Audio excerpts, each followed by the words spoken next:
the challenges that CISOs face when communicating the value of cybersecurity investment, whether that's existing or new investment? So I think part of it's probably because a lot of us love security stuff.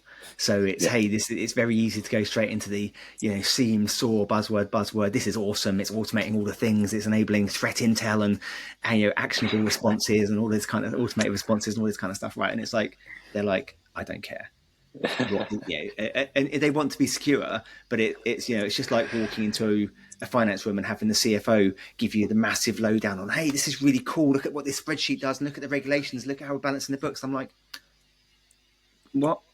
So you've got to kind of make it interesting and relevant to them, right?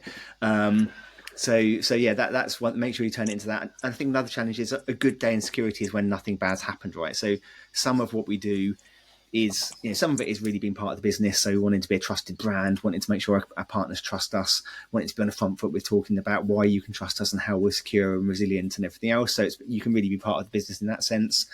Part of it's enabling things. So, as I touched on the product thing, if you're a product-led organization, ensuring the product folk understand how you're helping them move quickly.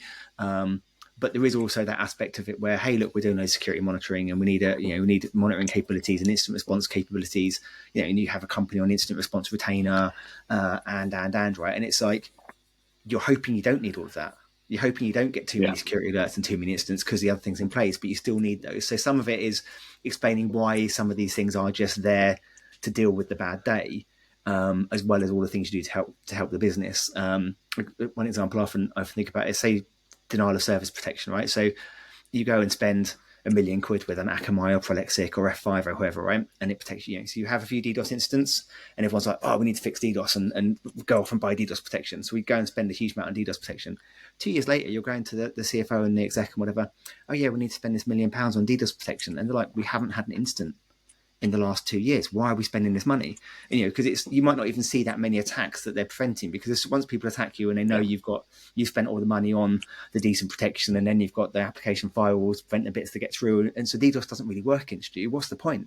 So you won't even necessarily see that many attacks against it, but then you stop paying for it and they're like, we can DDoS them now. So some of it really is, hey, we're stopping the bad things happening, and you might not be even seeing the bad behavior because you'll see a bit of it, and then all the criminals know that there's no point doing that bad behavior against you because you're well protected.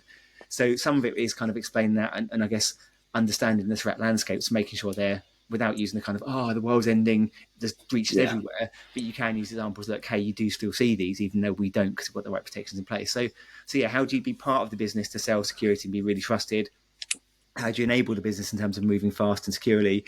And then how do you have a good story around the things that are kind of, we hope we don't use these, but we need to have them in place, because if we don't, when something bad does happen, we can't deal with it. So it's kind of 3 buckets, and as I sort of think through the question.